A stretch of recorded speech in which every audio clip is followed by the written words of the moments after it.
अयोध्या की राम जन्मभूमि पर बाबरी मस्जिद बनने और ढहाए जाने तक का इतिहास। भगवान राम का जन्म 5114 ईस्वी पूर्व को उत्तर प्रदेश के अयोध्या नगर में हुआ था। जैन धर्म के प्रथम तीर्थक भगवान ऋषभ देव का जन्म भी अयोध्या में हुआ था। आक्रांताओं के आने के पहले यहाँ हिंदू, जैन और बौद्ध धर्म के सैकड़ों मंदिर और स्तूप थे। तथ्य कहते हैं कि विदेशी आक्रांता बाबर के आदेश पर सन 1527 से 1528 में अयोध्या में राम जन्मभूमि पर बने भव्य राम मंदिर को तोड़कर एक मस्जिद निर्माण किया गया। कालांतर में बाबर के नाम पर ही इस मस्जिद का नाम बाबरी मस्जिद पड़ा।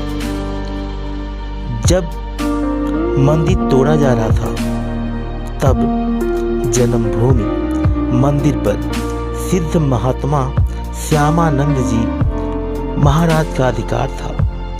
उस समय भीटी के राजा महताब सिंह बद्रीनारायण ने मंदिर को बचाने के लिए बाबर की सेना से युद्ध लड़ा। कई दिनों तक युद्ध चला और अंत में हजारों वीर सैनिक शहीद हो गए। इतिहासकार कनिंघम अपने लखनऊ गजेटियर के 66वें अंक के पृष्ठ 3 पर लिखता है कि 1,74,000 हिंदुओं की लाशें गिर जाने के पश्चात मीर बाकी अपने मंदिर ध्वस्त करने के अभियान में सफल हुआ। उस समय अयोध्या से 6 मील की दूरी पर सनेथु नाम के एक गांव के पंडित देवीदीन पांडे ने वहां के आसपास के गांव का सराय, सिसिंडा, राजीपुर आदि के सूर्यवंशी क्षत्रियों को एकत्रित किया और फिर से युद्ध हुआ। पंडित देवीदीन पांडे सहित हजारों हिंदू शहीद हो गए और बाबर की सेना जीत गई। पांडे जी की मृत्यु के 15 दिन बाद हंसवर्ग के महाराज रणविजय सिंह ने सिर्फ हजारों सैनिकों के साथ मीर बाकी की विशाल और शस्त्रों से सुसज्जित सेना से रामलला को मुक्त करने के लिए आक्रमण किया, लेकिन महाराज सहित जन्मभूमि के रक्षार्थ सभी वीरगति को प्राप्त हो गए। स्वर्गीय महाराज रणविजय सिंह की पत्नी रानी जयराज कुंवारी हंसवर्ध ने अपने पति की वीरगति के बाद खुद जन्मभूमि की रक्षा के कार्य को आगे बढ़ाने का बीड़ा उठाया और 3000 नारियों की सेना लेकर उन्होंने जन्मभूमि पर हमला बोल दिया और हुमायूं के समय तक उन्होंने छापामार युद्ध जारी रखा। स्वामी महेश्वरानंद जी ने सन्यासियों की सेना बनाई। रानी जयराज कुमारी हंसवर्ध ने नेतृत्व में यह युद्ध चलता रहा, लेकिन हुमायूं की शाही सेना से इस युद्ध में स्वामी महेश्वरानंद और रानी जयराज कुमारी लड़ते हुए अपनी बची हुई सेना के साथ शहीद हो गई और जन्मभूमि पर पुनः मुगलों का अधिकार हो गया। मुगल शासक के अकबर के काल में शाही सेना हर दिन के इन युद्धों से कमजोर हो रही थी। अतः अकबर ने बीरबल और टोडरमल के कहने पर खस की टाट से उस चबूतरे पर 3 फीट का एक छोटा सा मंदिर बनवा दिया। अकबर की इस कूटनीति से कुछ दिनों के लिए जन्मभूमि में रक्त नहीं बहा। यही क्रम शाहजहां के समय भी चलता रहा। फिर औरंगजेब के काल में भयंकर दमन चक्र चलाकर उत्तर भारत से हिंदुओं की संपूर्ण सभाएं का संकल्प लिया गया। उसने लगभग 10 बार अयोध्या में मंदिरों को तोड़ने का अभियान चलाकर यहाँ के सभी प्रमुख मंदिरों और उनकी मूर्तियों को तोड़ डाला। औरंगजेब के समय में समर्थ गुरु श्री रामदास जी महाराज के शिष्य श्री वैष्णव दास जी ने जन्मभूमि को मुक्त करने के लिए 30 बार आक्रमण किए। नसीरुद्दीन हैदर के समय में मकरही के राजा के नेतृत्व में जन्मभूमि को पुनः अपने रूप में लाने के लिए हिंदुओं के 3 आक्रमण हुए, जिसमें बड़ी संख्या में हिंदू मारे गए। इस संग्राम में बीती, हंसवर, मकरही, खजुराहट, दियरा, अमेठी के राजा गुरुदत्त सिंह आदि सम्मिलित थे। हारती हुई हिंदू सेना के साथ वीर चिमटाधारी साधु की सेना आ मिली और इस युद्ध में शाही सेना को हारना पड़ा और जन्मभूमि पर पुनः हिंदुओं का कब्जा हो गया। लेकिन कुछ दिनों के बाद विशाल शाही सेना ने पुनः जन्मभूमि पर अधिकार कर लिया और हजारों राम भक्तों का कत्ल कर दिया गया। नवाब वाजिद अली शाह के समय में पुनः हिंदुओं ने राम जन्मभूमि के उद्धारार्थ आक्रमण किया गया। फैजाबाद गजेटियर में कनिंघम ने लिखा, इस संग्राम में बहुत ही भयंकर खून खराबा हुआ। 2 दिन और रात होने वाले इस भयंकर युद्ध में सैकड़ों हिंदुओं के मारे जाने के बावजूद हिंदुओं ने श्री राम जन्मभूमि पर कब्जा कर लिया। इतिहासकार कनिंघम लिखता है कि ये अयोध्या का सबसे बड़ा हिंदू मुस्लिम बलवा था। हिंदुओं ने अपना सपना पूरा किया और औरंगजेब द्वारा विध्वंस किए गए चबूतरे को फिर वापस बनाया। चबूतरे पर 3 फीट ऊंचे खस के टाट से एक छोटा सा मंदिर बनवा लिया, जिसमें पुनः रामलला की स्थापना की गई। लेकिन बाद के मुगल राजाओं ने इस पर पुनः अधिकार कर लिया। 1853 में हिंदुओं का आरोप था कि भगवान राम के मंदिर को तोड़कर मस्जिद का निर्माण हुआ। इस मुद्दे पर हिंदुओं और मुसलमानों के बीच पहली हिंसा हुई। इसके बाद सन 1857 की क्रांति में बहादुर शाह जफर के समय में बाबा रामचरण दास ने एक मौली आमिर अली के साथ जन्मभूमि के द्वार उद्धार का प्रयास किया गया। कुछ कट्टरपंथी मुस्लिमों को यह बात स्वीकार नहीं हुई और उनके विरोध के चलते 18 मार्च सन 1858 को कुबेर टीला स्थित एक इमली के पेड़ में दोनों को एक साथ अंग्रेजों ने फांसी पर लटका दिया।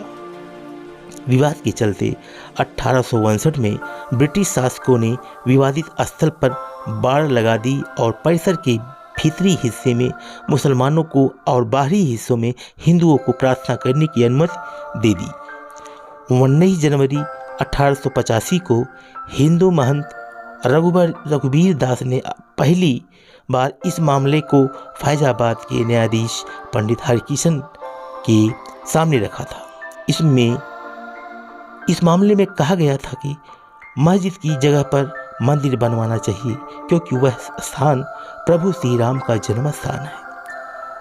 वर्ष 1947 में भारत सरकार ने मुसलमानों को विवादित स्थल से दूर रहने के लिए आदेश दिए और मस्जिद के मुख्य द्वार पर ताला डाल दिया गया, जबकि हिंदू श्रद्धालुओं को एक अलग जगह से प्रवेश दिया जाता रहा। 1949 में भगवान राम की मूर्तियां मस्जिद में पाई गई। कहते हैं कि कुछ हिंदुओं ने ये मूर्तियां वहां रखवाई थी। मुसलमानों ने इस पर विरोध व्यक्त किया और दोनों पक्षों ने अदालत में मुकदमा दायर किया। सरकार ने इस स्थल को विवादित घोषित करके ताला लगा दिया। 1984 में कुछ हिंदुओं ने विश्व हिंदू परिषद के नेतृत्व में भगवान राम के जन्म स्थल को मुक्त करने और वहां राम मंदिर का निर्माण करने के लिए एक समिति का गठन किया। बाद में इस अभियान का नेतृत्व भारतीय जनता पार्टी के प्रमुख नेता लाल कृष्ण आडवाणी ने संभाल लिया। 1986 में जिला मजिस्ट्रेट ने हिंदुओं को प्रार्थना करने के लिए विवादित मस्जिद के दरवाजे पर से ताला खोलने का आदेश दिया। मुसलमानों ने इसके विरोध में बाबरी मस्जिद संघर्ष समिति का गठन किया। 1989 में विश्व हिंदू परिषद ने राम मंदिर निर्माण के लिए अभियान तेज किया और विवादित स्थल के नजदीक राम मंदिर की नींव रखी। इसी वर्ष इलाहाबाद उच्च न्यायालय ने आदेश दिया कि विवादित स्थल के मुख्य द्वारों को खोल देना चाहिए और इस जगह को हमेशा के लिए हिंदुओं को दे देना चाहिए। 30 अक्टूबर 1990 को हजारों राम भक्तों ने मुख्यमंत्री मुलायम सिंह यादव द्वारा खड़ी की गई अनेक बाधाओं को पार कर अयोध्या में प्रवेश किया और बड़ी ढांचे के ऊपर भगवा ध्वज फहरा दिया। लेकिन 2 नवंबर 1990 को मुलायम सिंह यादव ने कार्यसेवकों पर गोली चलाने का आदेश दिया, जिसमें सैकड़ों राम भक्तों ने अपने जीवन की आहुतियां दी। सरयू तट पर राम भक्तों की लाशों से पटक गया था। इस हत्याकांड के बाद अप्रैल 1991 को उत्तर प्रदेश के तत्कालीन मुख्यमंत्री मुलायम सिंह यादव को इस्तीफा देना पड़ा। इसके बाद लाखों राम भक्त 6 दिसंबर को कार सेवा हेतु अयोध्या पहुंचे। 6 दिसंबर 1992 को बाबरी ढांचा ढहा दिया गया, जिसके परिणाम स्वरूप देश भर में दंगे हुए। इसी मसले पर विश्व हिंदू परिषद के नेता अशोक सिंघल, भाजपा नेता आडवाणी, यूपी के पूर्व मुख्यमंत्री कल्याण सिंह, मुरली मनोहर जोशी और मध्य प्रदेश की पूर्व सीएम उमा भारती सहित 13 नेताओं के खिलाफ आपराधिक साजिश का मुकदमा चलाने की मांग की गई थी। 6 दिसंबर 1992 को जब विवादित ढांचा गिराया गया, उस समय राज्य में कल्याण सिंह की सरकार थी। उस दिन सुबह करीब 10:30 बजे हजारों लाखों की संख्या में कार सेवक पहुंचने लगे। दोपहर में 12 बजे के करीब कार सेवकों का एक बड़ा जत्था मस्जिद की दीवार पर चढ़ने लगा। लाखों की भीड़ को संभालना सभी के लिए मुश्किल हो गया। दोपहर के 3:40 पर पहला गुम्मद भीड़ ने तोड़ दिया और फिर 5 बजे जब 5 मिनट का वक्त बाकी था, तब तक पूरे का पूरा ढांचा जमींदोज हो चुका था। भीड़ ने उसी जगह पूजा अर्चना की और रामशिला की स्थापना कर दी। पुलिस के आला अधिकारी मामले की गंभीरता को समझ रहे थे। गुम्मद के आसपास मौजूद कार सेवकों को रोकने की हिम्मत किसी भी की नहीं थी। मुख्यमंत्री कल्याण सिंह का साफ आदेश था कि कार सेवकों पर गोली नहीं चलाएगी। 1527 से 28 ईस्वी में बाबर के सेनापति मीर बाकी ने अयोध्या में श्री राम जन्मभूमि पर मंदिर को तोड़ा था, जिसका पंडित देवी दीन पांडे के नेतृत्व में युद्ध के रूप में पहला विरोध किया गया था। तब से लेकर आज तक 77 से अधिक युद्ध और सैकड़ों दंगे हो चुके हैं, जिसमें लाखों कार सेवकों की जानें चली गई। इस पवित्र स्थल हेतु श्री गुरु गोविंद सिंह जी महाराज, महारानी राजकुंवर तथा अन्य कई विभूतियों ने भी संघर्ष किया। जय हिंद।